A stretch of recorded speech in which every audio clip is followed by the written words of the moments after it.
कमाल की हालत सबसे ज़्यादा ख़राब थी, क्योंकि उसे गज़ाला के साथ ना चाहते हुए भी रहना पड़ रहा था। बच्चे को देखकर कमाल का खून खौलता था और मैं देखता था कि वो कभी कमरे में जा रहा है और कभी बाहर आ रहा है। मेरी समझ में नहीं आ रहा था कि मैं क्या करूं।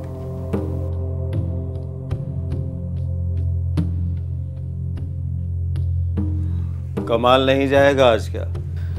तुम्हें तो पता है, जो सुबह से निकलता है रात को आता है वो। हाँ, ठीक कह रही हो। मेरी समझ में भी नहीं आ रहा आखिर ये कब तक होगा। मुझे तो बहुत डर लग रहा है कि कुछ हो ना जाए। मैंने सोच लिया था कि बेगम साहिबा से बात करके ज़रीना से हमेशा के लिए रिश्ता ख़त्म कर दूंगा, जो हम सब के लिए नासूर बन चुका था। मेरा ख्याल था कि बेगम साहिबा थोड़ी बहस के बाद मेरी बात मान जाएगी, लेकिन शायद ये मेरी गलत फहमी थी। बेगम साहिबा। बोलो। बेगम साहिबा, मैंने इन सब बातों को सोचते हुए फैसला किया है कि मैं ज़रीना से रिश्ता ख़त्म कर दूं। क्या दिमाग तो ठीक है तुम्हारा? इतनी बड़ी बात इतनी आसानी से कह दी तुमने? वो जी, आपको कुछ नहीं पता? हाँ, मुझे तो कुछ पता नहीं है। सब कुछ तो तुम्हें पता है। तुम जानते हो, अपने आप को समझते क्या हो तुम कि तुम सब कुछ कर लोगे और मैं करने दूंगी तुम्हें? मैं हरगिज़ उस पे ये जुल्म नहीं होने दूंगी। जाओ यहां से, जाओ। एक बात और कान खोलकर सुन लो, अपने दिमाग में बिठा लो। अगर कोई भी ऐसी वैसी बात हुई ना तो तुम्हारे हक में बेहतर नहीं होगा, समझे तुम? जाओ। पता नहीं क्या समझता है अपने आप को। देखती हूं क्या करता है ये।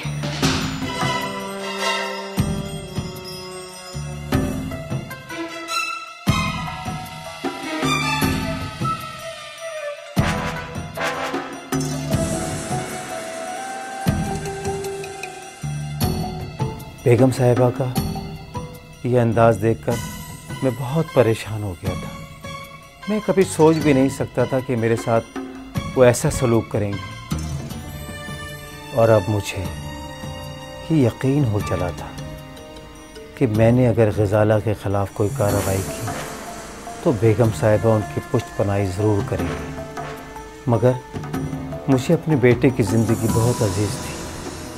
मैंने ये सोच लिया था कि ज़्यादा से ज़्यादा बेगम साहिबा मुझे नौकरी से निकालेंगी ना, लेकिन रिस्क तो अल्लाह ताला के हाथ में है। मैंने इस बात की परवाह न की। यही सोचकर मैं अपना काम बेदिली से कर रहा था। फिर मेरे महल्लेदार ने आकर मुझे ये बताया। चाचा, चाचा, क्या बात है बेटा? तेरे घर पे कुछ गड़बड़ लग रही है मुझे। मेरे घर पे गड़बड़? पता नहीं, वहाँ बहुत रश लगा हुआ है। क्या कह रहा है बेटा? चले चले। करूंगी मैं तेरे बगैर? आगे तो बोल ले, अपनी माँ को देख ले बेटा, मेरा क्या हाल होगा तेरे बगैर? कमाली, क्या हो गया बेटा? तुम कहाँ चली गई थी छोड़कर? बेटा के लिए घर से निकली हूँ। एक किस्सा तो मुझे पता था ये होना। किस्सों का पता लिया है मुझसे बेगम से।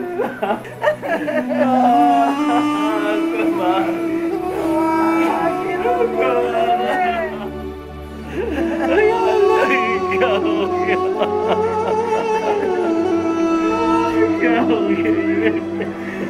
पुलिस का कहना था कि कमाल को कत्ल किया गया है। और पुलिस ने मुझे काफ़ी तसल्लियाँ दी। पोस्टमार्टम के बाद लाश मेरे हवाले कर दी गई और मैं पूछता रहा कि रिपोर्ट में क्या है, लेकिन मुझे किसी ने कुछ नहीं बताया। कफन दफन से फारिग होकर जब मैं थाने पहुंचा तो देखो फजलदीन, हमने पूरा इत्मीनान कर लिया है। ये कत्ल नहीं, खुदकुशी है। इंस्पेक्टर साहब, पहले तो आप कह रहे थे कि ये कत्ल है, अब कह रही हैं खुदकुशी है। शुरू में तो ऐसा ही लग रहा था, लेकिन पोस्टमार्टम की रिपोर्ट आने के बाद ये बात वाज़ेह हो गई है कि ये कत्ल नहीं बल्कि तुम्हारे बेटे ने खुदकुशी की है। इंस्पेक्टर साहब, आप मेरी बात का यकीन कीजिए, मेरा बेटा खुदकुशी नहीं कर सकता, उसे कत्ल किया गया है। देखो बाबा, ज़्यादा शोर मचाने की ज़रूरत नहीं है। ये वाला पर्चा तुम्हारे खिलाफ भी कट सकता है। मेरे खिलाफ? हाँ, तुम्हारे खिलाफ। अगर तुम्हारे बेटे को तुम्हारे सामने कोई मार रहा था और तूने उसे बचाने की कोशिश भी नहीं की। नहीं नहीं, मेरे सामने नहीं मारा। देखो बाबा, अभी तो तुम ये कह रहे थे कि तुमने अपनी आंखों से देखा है। मेरा मतलब यह है कि देखो, मतलब छोड़ो, ऐसा ना हो कि तुम्हें भी इस केस में अंदर कर दूं। दफा हो जाओ यहां से।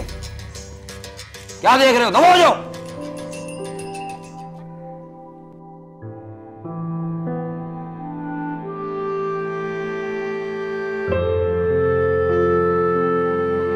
मैंने कई महीने थाने के चक्कर लगाए, लेकिन मेरी कोई बात सुनने को तैयार ही नहीं था। बात मेरी समझ में आती जा रही थी, क्योंकि इंस्पेक्टर आसिफ साहब के जानने वाले थे।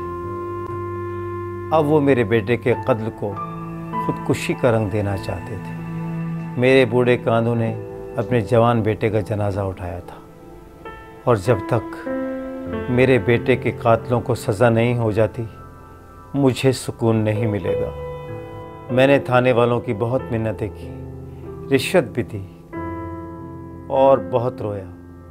शायद अल्लाह पाक को मुझ पर तरस आ गया और थाने वालों ने FIR काट दी। बेगम साहिबा का शादी पर इतना ज़ोर देना, फिर सारा खर्चा बर्दाश्त करना, आसिफ साहब का इतनी जल्दी चले जाना, और फिर गजाला के यहाँ इतनी जल्दी बच्चे की पैदाइश, ये सारी कड़ियाँ आपस से मिलती चली जा रही थी। लेकिन मैं गरीब आदमी था, ना तो वकीलों की फ़ीस भर सकता था और ना ही मेरे ताल्लुकात थे। मैं मजबूर था, कुछ नहीं कर पा रहा था। शायद बेगम साहिबा जैसे लोगों के लिए मेरे पास कोई सिफारिश नहीं थी कि मैं उन्हें अदालत तक ले जाऊं। FIR तो कट गई है, बस तो दुआ कर अदालत में चालान जल्द पेश हो जाए। हमें यहाँ इंसाफ नहीं मिलेगा फजलुद्दीन। एक FIR कटवाने में 2 महीने लग गए। तू फिक्र ना कर बख्ती, मैं उन लोगों को अदालत तक जरूर लेकर जाऊंगा। अब हमारा बेटा तो वापस नहीं आ सकता ना, अल्लाह ही हमारे साथ इंसाफ करेगा। तू फिक्र ना कर, सब ठीक हो जाएगा, सब ठीक हो जाएगा।